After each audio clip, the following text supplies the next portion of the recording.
Hola,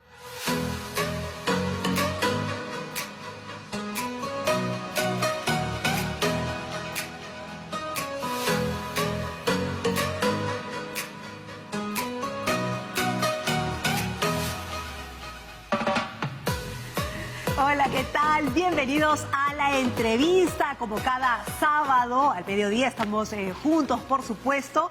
Y hoy tengo el agrado de estar con un personaje muy especial. Sobre todo porque él tiene un sexto sentido. Y un sexto sentido no cualquiera, sino uno que se llama el sentido del humor, tan necesario en estas épocas de pandemia. Él viene de una familia de escritores, de poetas, periodistas, novelistas, pero sobre todo humoristas. Hoy con nosotros Nicolás Yerovi.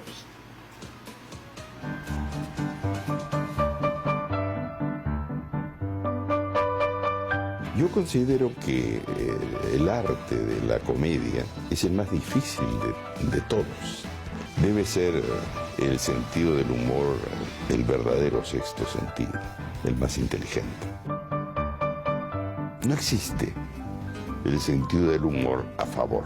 Por una parte, es terapéutico para el autor, porque es una liberación. Es terapéutico para el público.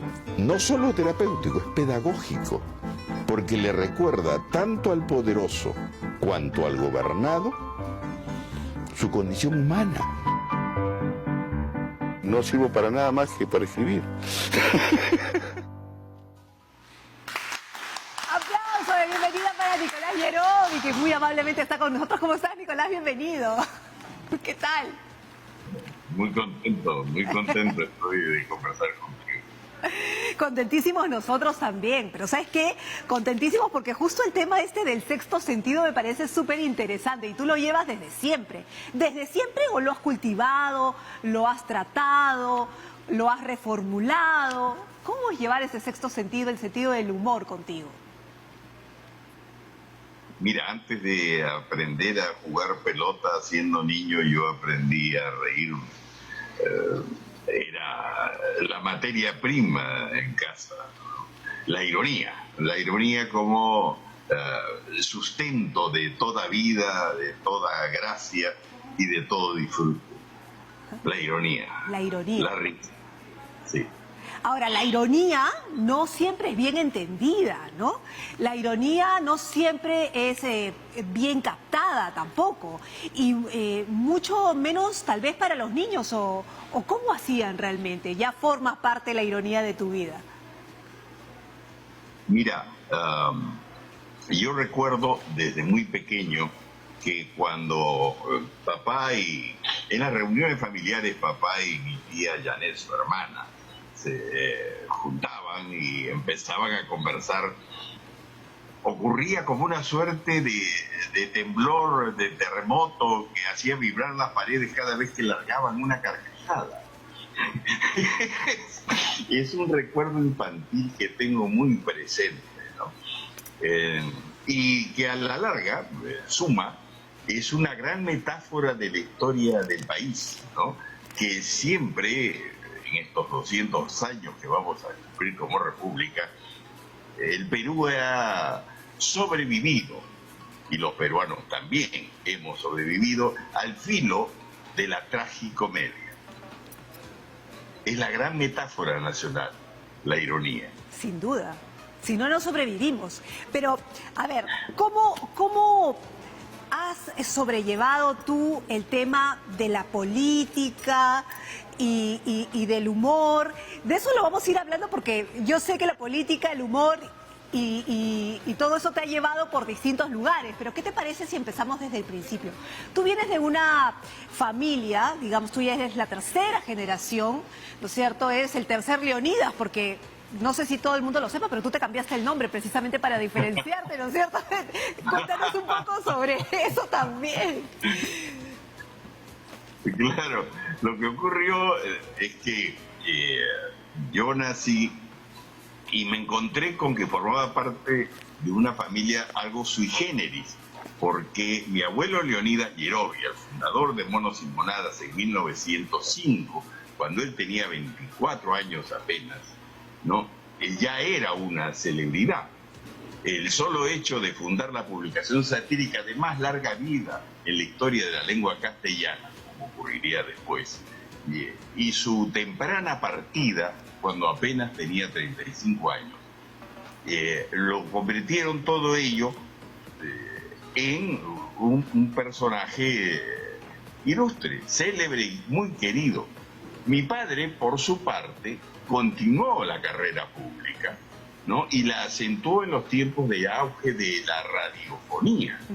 Ahora, esta risa que tienes tú, que todo el mundo, claro, te reconoce obviamente por la risa, definitivamente, es desfachatada, es alegre y qué sé yo, pero también es una forma de protestar abiertamente contra todo y contra todos, ¿puede ser?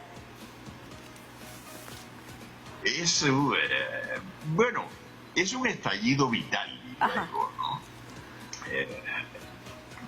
Y que, como te explicaba hace algunos instantes, ha formado parte de mi vida desde que yo era muy pequeño, ¿no? Las celebraciones familiares en casa siempre han sido una eclosión de carcajadas y de agudezas, de ingenios, de ocurrencias casi interminables, ¿no?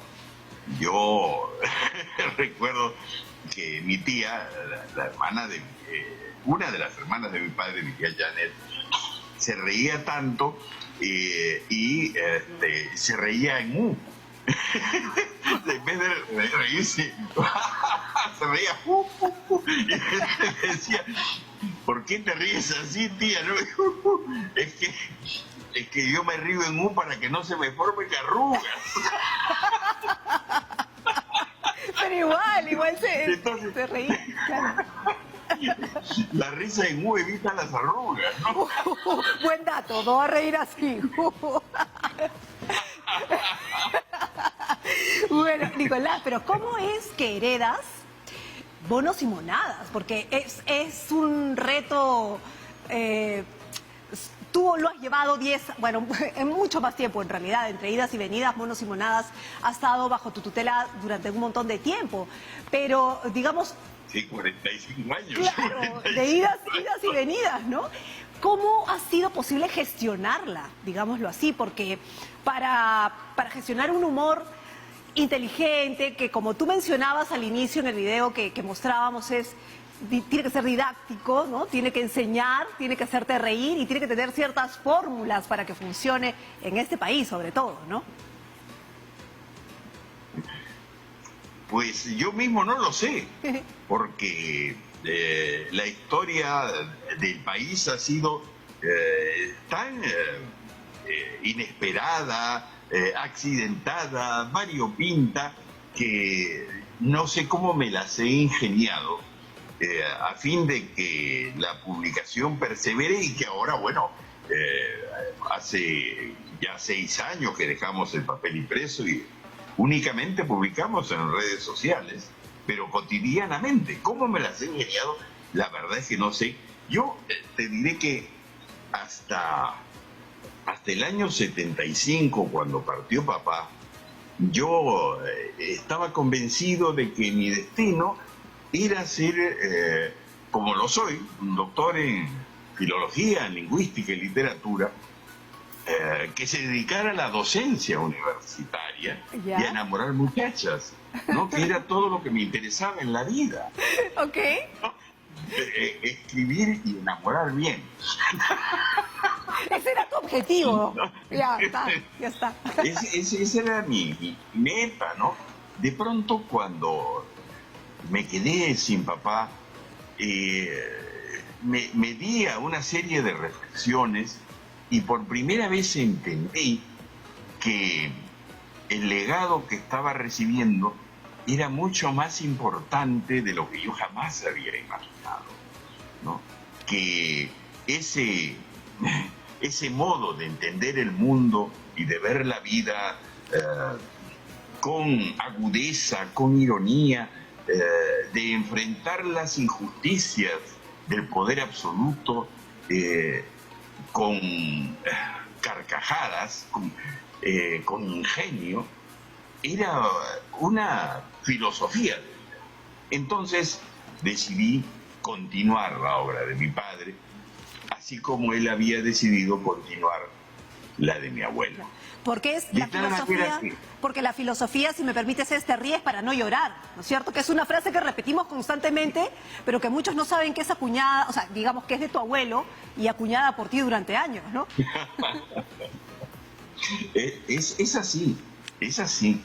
Y es la mejor manera de encontrarle sentido a este paso breve que tenemos hoy más que nunca recordado por esta plaga universal por el mundo, ¿no?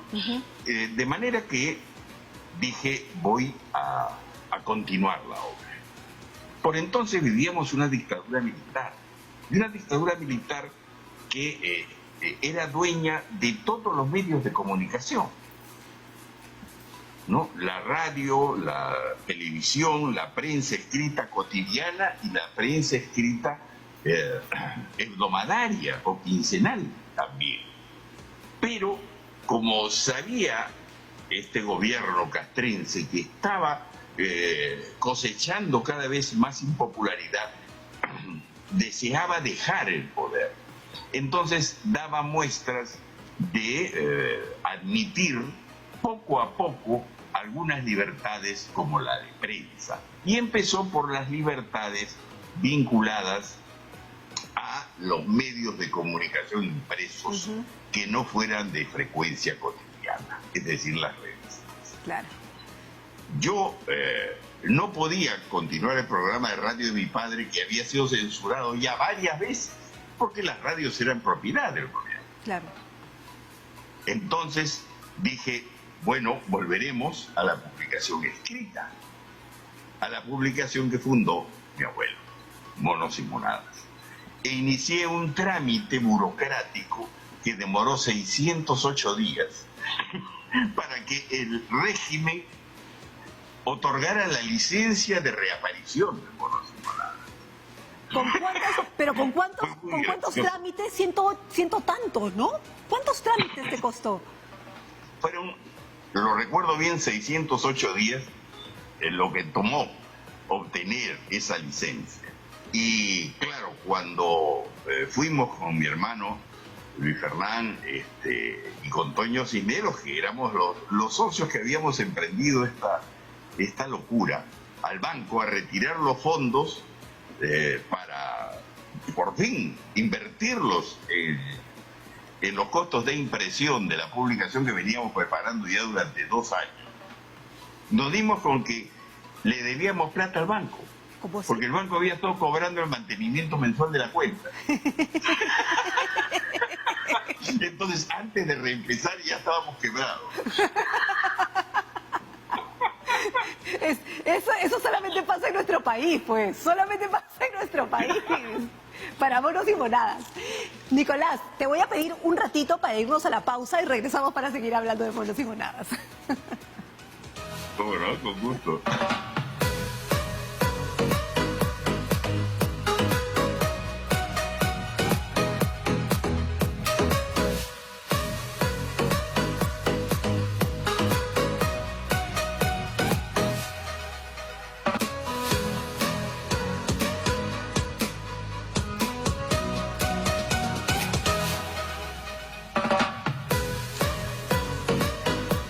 Seguimos en la entrevista y con Nicolás Yerovi, que nos estamos riendo mucho porque nos está contando que Monos y Monadas vuelve, ¿no es cierto?, ya quebrado. Y esto ya decíamos que solamente pasaba en el Perú. Pero Nicolás, tengo la foto, vamos a mostrarla. Yo sé que tú sabes de qué estoy hablando. Es la foto donde está todo el equipo de Monos y Monadas en plena juventud, donde está Acevedo, bueno, todo el equipo que juntaste pues para esta nueva aventura, ¿no es cierto?, ya bajo tu batuta. Cuéntanos un poco de cómo eran estas reuniones, cómo eran estas decisiones de caricaturas, a quién se le pasaba la mano, a quién no, o sea, ¿cómo era? Bueno, era muy divertido. En realidad llevábamos ya 2 años reuniéndonos semanalmente a fin de seguir planeando la primera edición, pero la primera edición no tenía cuándo aparecer. Ok. Entonces, nos conocíamos todos los cafés y todos los bares que existían en Lima por entonces, de reunión en reunión, pero jamás podíamos publicar lo que planeábamos y habíamos logrado crear, Ajá. por cuanto no seguíamos sin tener la licencia, Ok. ¿no?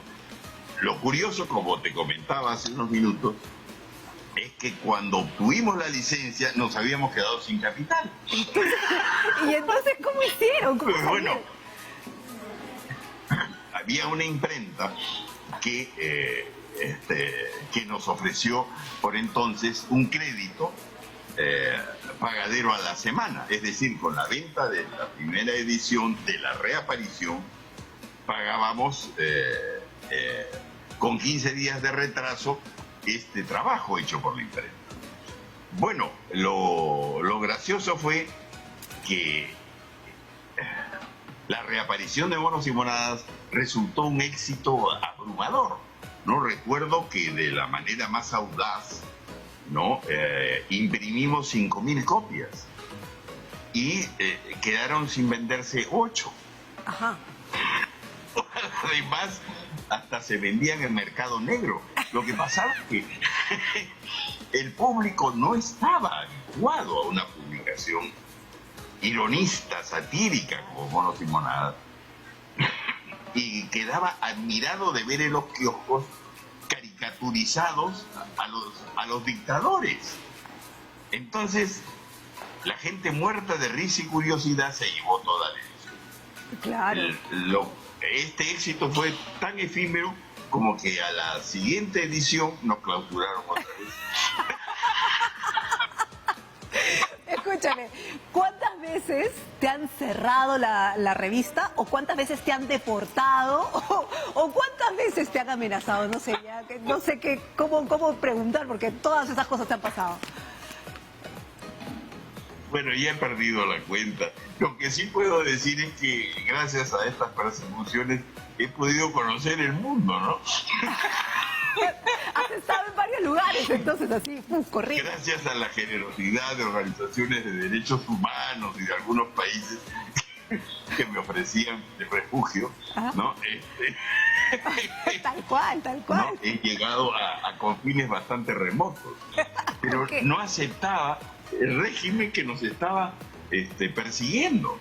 Ya, pero, ¿no? pero Entonces nosotros publicábamos titulares que decían: exigimos que los clausuren, ¿no? Pero Morales Bermúdez, me parece, fue que decía que había libertad de expresión en el Perú porque inclusive se burlaban de él, ¿no es cierto? Porque lo habían puesto a él como publicidad de un whisky, ¿puede ser? ¿Puede ser? Bueno, cuando ocurrió el centenario del combate de Angamos en octubre, el 8 de octubre de 1979, nosotros publicamos una carátula en la cual aparecía un personaje que alguna gente le encontró parecido con el presidente de facto, pero vistiendo el uniforme de capitán de navío de nuestro héroe Miguel Grau. Solo que en vez de sostener la empuñadura de la espada, sostenía una botella de whisky. Y el titular decía: el caballero de los bares.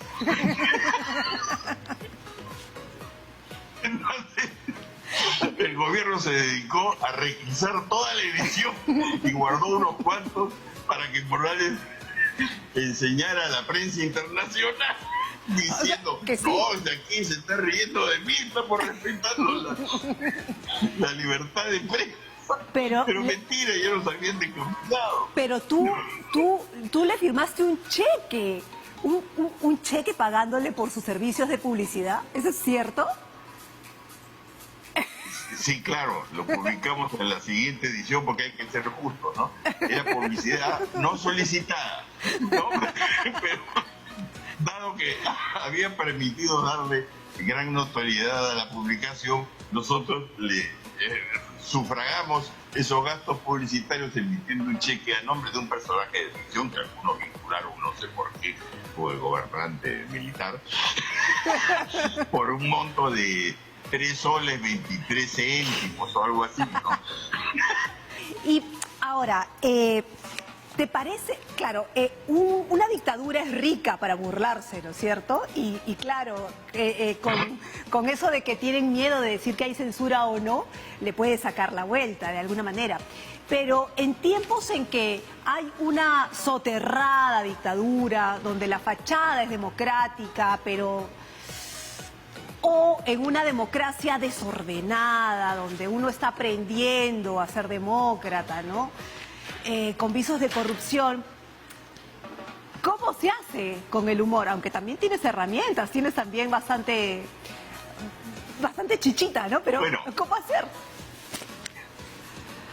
En la década del japonés volador, la función de Montesinos era muy graciosa, pues porque era un rábula, un tinterillo que había sido militar. Entonces, se las ingeniaba en base a triquiñuelas y ardides patiquitescos, ¿no? Para, por ejemplo, amenazarme con de una querella por publicar Monos sin Monadas cuando no era una revista de mi propiedad, sino de mi abuelo. ¿Y cómo hacemos teatro con Nicolás Yerovi? Porque claro, cuando hablas de Nicolás Yerovi, todo el mundo dice Monos y Monadas, ¿no? Pero Nicolás Yerovi tiene libros, es dramaturgo, y creo que en eso estás ahora, ¿no? Es como que te has enfocado en eso, ¿no? Pues mira, desde hace ya unos 12 años, a mí siempre me han cautivado los desafíos inéditos, ¿no? Aquellos que son tan grandes que no tienen, no cuentan con autores que se dediquen a ese tipo de quehacer.